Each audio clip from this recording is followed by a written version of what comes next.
Okay, today on Bushcraft on a Buck, I am here at Family Dollar. This might be the ticket right here. 8-quart stock pot, stainless. As long as it's not coated with something weird, I can put it in the fire. Got a couple frying pans here. That's a non-stick though. I don't want to put that in high heat.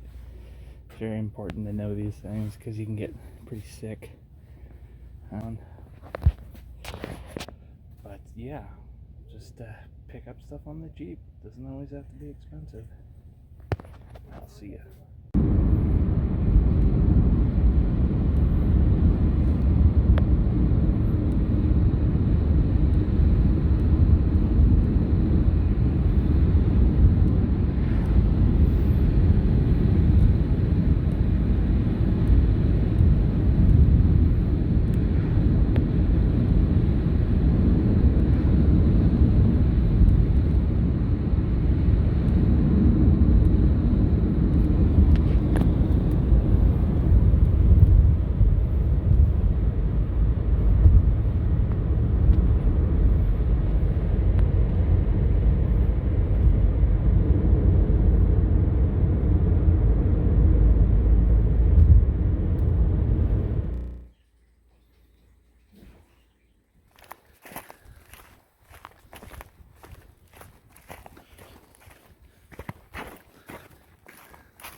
Doot, doot, doot.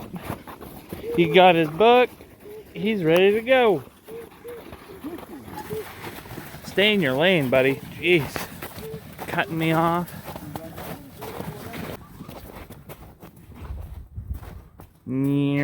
Baxter cam. Oh!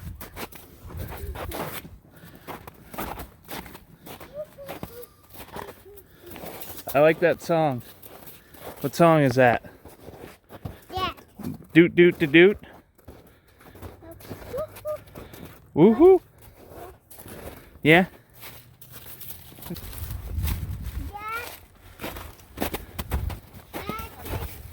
Welcome to the neglected camp. Neglected. It got half built and then we stopped. Well, we got the beginnings of a fire pit. We've got a young man with some binoculars. What are you reading there? The contents. Show me the book. Here. That. Good. You're gonna have to teach me some stuff. Yeah, well, we're gonna make some benches and benches and a table using the tried and true chainsaw method. And oh my god, it's a dog. Some beef stew, probably some bread. Hopefully I do a little bit better with the bread this time. Last time's bannock bread did not pan out very well, but got the equipment and hopefully the know-how. All right, chainsaw setup. Yeah, this is the super basic chainsaw, bag and saw. It's a Husqvarna 435 X torque because that makes it cooler. It's a nice little saw, 18-inch bar on it, which is the maximum recommended. Got a spare 16-inch bar, the one it came with a chain in that pocket there. Chain in that pocket there. On the outside of the bag, you've got 2 wedges there, another older wedge, and if I can dig it out, just a little wrench because I don't have a chainsaw multi-tool at the moment. Going in the main pouch of the bag, you have your chaps, so I don't cut my leg off, and fuel, 1 gallon of gasoline. It's mixed fuel. I can't remember the ratio off the top of my head. On this, You got a bar. Yeah, that's the 16-inch bar that came on it. This Bar and chain. bar and chain oil lives right there. That's it for the inside of the bag, and then this little pocket here does have a lot in it. I got chainsaw files, and then that's where I'm going to put my multi-tool when I got one. Yep. And that is that. That's awesome. And I see we got a couple. We got the Cold Steel Tomahawk. Yeah. Trailhawk. The Trailhawk. That's a Snow and Neely. Snow and Neely. With my own handle on it because theirs was short and stupid. It's just funny because the handle's the only part that's made in Maine. Yeah, I was all excited because the axe was made in Maine, and then I rehandled it and found out the heads are actually made in Minnesota and they're just handled in Maine. So it's still technically handled in Maine. Yeah. Because I'm in Maine and I handled it. And then this is actually 100% Maine made. That's the Rogue, right? This is the Rogue. Shout out to Alex Rebar. Sorry if I butcher your last name, bud. Something like that. Yeah. But no, these are really nice throwing tomahawks. That's what this is Oh, yeah. fun for. They are. I haven't really put mine through like any chopping. I've just chucked it. Yeah, I just do a lot of throwing with it. Yeah, I'm sure it'll do the job, but it's got quite the beard, if I'm saying that right here. Yeah, so your beard down here. That's the biggest difference between that and the Trailhawk. Well, other than the Trailhawk has the hammer pole end there. Super useful. Yeah. This was my go-to for a while. Mm-hmm. But you can see the much more pronounced. It's just a bigger bit altogether, but the pronounced beard on the bit down there. You can bite in when you're throwing it. Oh yeah. Yeah. Because the other one's a hardcore chopper. We got some rope. Some actual rope. I need to invest in more like rope. So I wouldn't call that investing in rope. That was $5 for 100 feet from Home Depot. Oh, it's like Which the is rope why I brought bought. it out. I bought some crappy rope and it literally stretched Yeah. and snapped. Yeah. I was like, oh wow. I Okay. haven't gotten this stuff to snap yet. It's just when you go to. I hung a hog with cheap rope and Yeah. found out it was cheap. That's a good way to find out it's cheap. Yeah. So when this rope gets kinked Not really yet. easily, and it just makes it a pain to work with, Yep. and that's why I'm not a huge fan of it. But that's why I brought it out here, because I'm gonna use it to build tables and whatnot. You got some garden shears. Those are metal snips, actually. Okay, I don't know. They're metal snips, I guess. I brought those for your. Oh yeah, in case we need to trim that down more. we'll show you what those are good for later. This is gonna go to good use. Also, the ever important, can't leave home without it, and it's not a bushcraft trip unless you have it. Pooh Bear. A Tigerific band. A Tigerific band. That's for me. You gotta have reading material. Oh yeah. Something to keep you entertained. Yeah. The deep philosophical stuff while you're in the woods.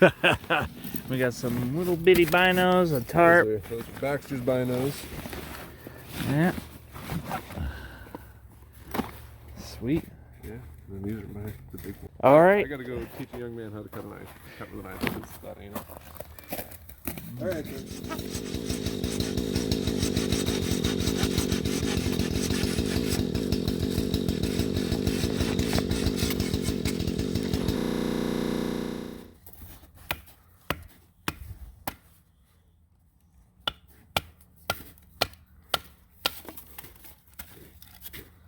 That's it. That's the 10.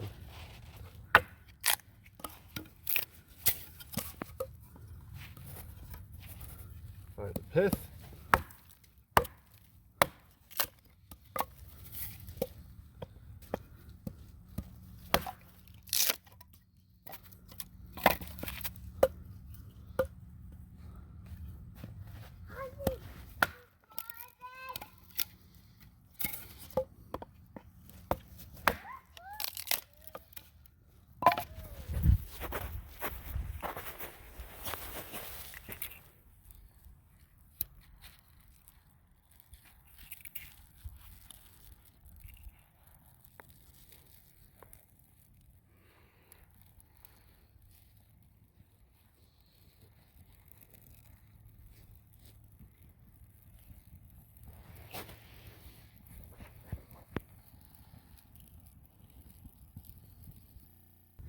All right. Took some green wood, and made a tripod. Tripods are pretty important if you want to cook. I mean, there's a lot of ways you can cook without one, especially like using a pot or something where you have to change the levels of it to be closer or farther away from your fire. So took 3 green sticks and looped them all together. I'm not very professional with my knot work, but it'll stay. And then I made my pot hanger, which has different notches in it, so I can basically hike it up a few inches or drop it depending on how close to the fire I want my pot to be. So yeah, just wanted to show that real quick.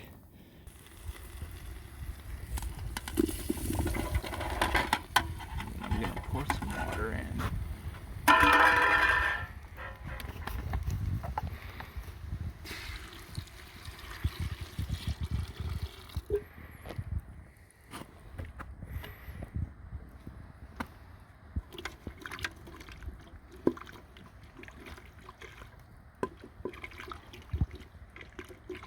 I'm gonna let that simmer for a bit. I'm gonna cut another tater in there.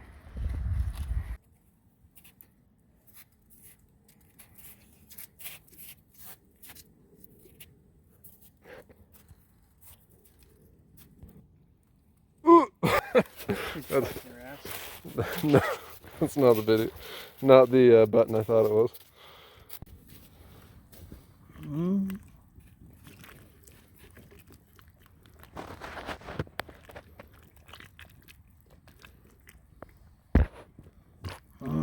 Steamy.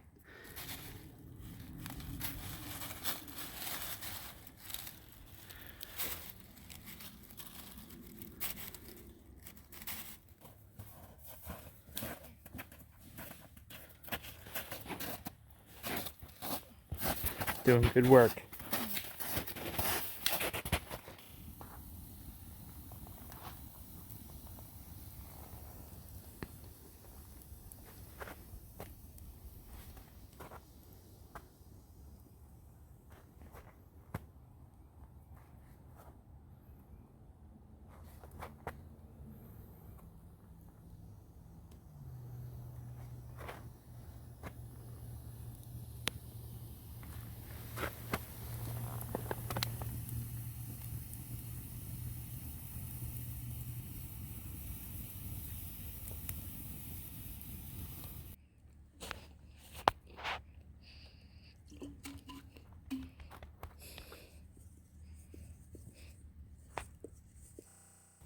So a little tip from me to you.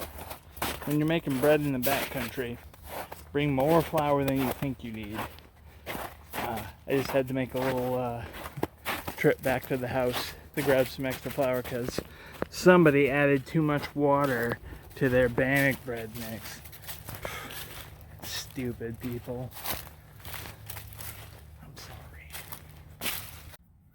Alright, so we got our bannock bread here. I'll bring it to you after adding the extra essential flour. I've rolled it into a ball, and then I'm going to place it in the skillet here. Bam!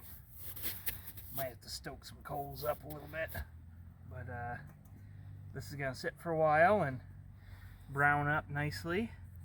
I'll have to smash that out a bit. She ain't a pancake. She don't spread out on her own. You gotta coax her.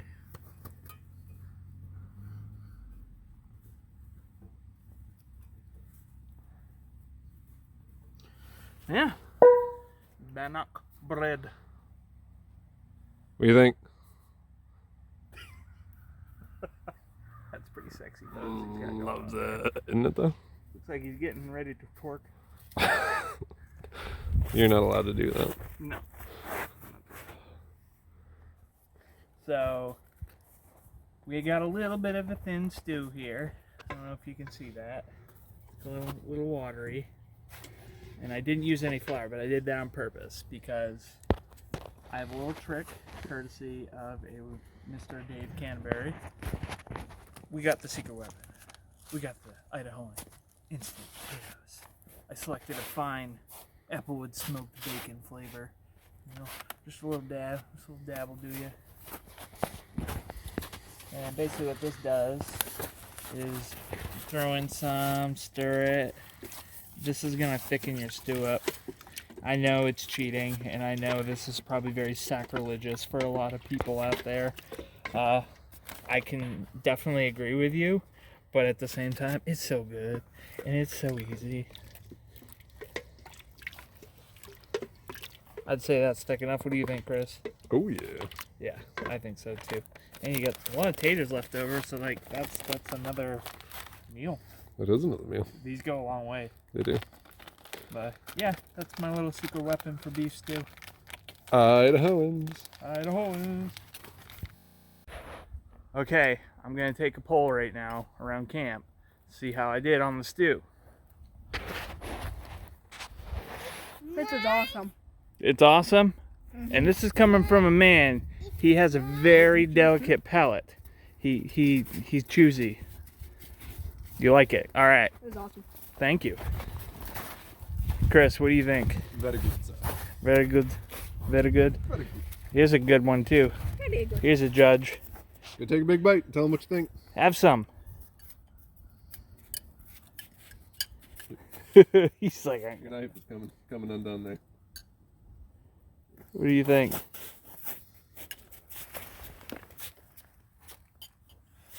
What do you think? Is it good? Can you say? There you go. Get Yeah, he's going in for more, so it can't be too bad. What do you think? You like it? I don't think I'm gonna get an answer. Doctor. Do you like it? Oh, There you go. Did you hear it? You heard it here first, folks. That's good for me. I like it. So I'm gonna have some now, so I gotta let you go. And we got our bread still cooking here.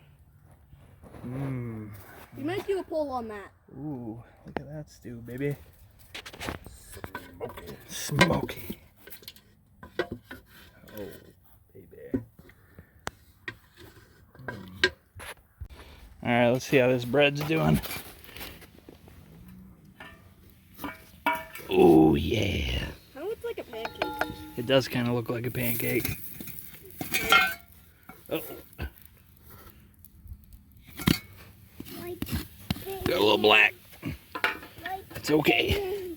Can I grab this? Probably not. Yeah, it's too hot. Well, Too hot? throw a little butter on that.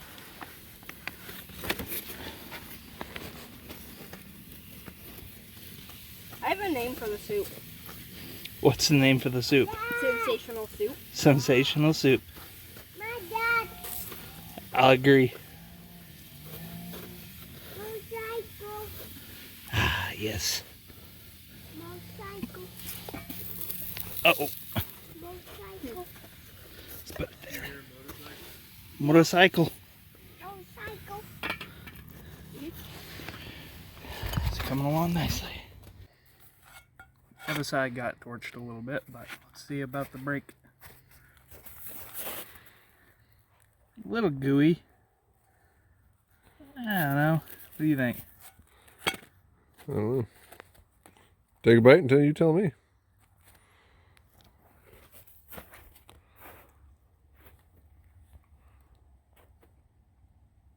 A little bit gooey. A little bit gooey? Acceptable. And salty. You're welcome. Yeah. It's okay though. Not my best work. Whoop, whoop, whoop, whoop. Well, at least you have bread. That's right. Oh, we have bread. And we have blueberry jelly. We have blueberry jelly. Huxley gets nothing. I'm just kidding, Hux, I'll share. 'Cause I love you. You filming me? Yeah. Editing, sir. So typically in the backcountry, you don't have a dishwasher. Well, we do, and its name is Huxley. Hey, Huxley, clean my cup.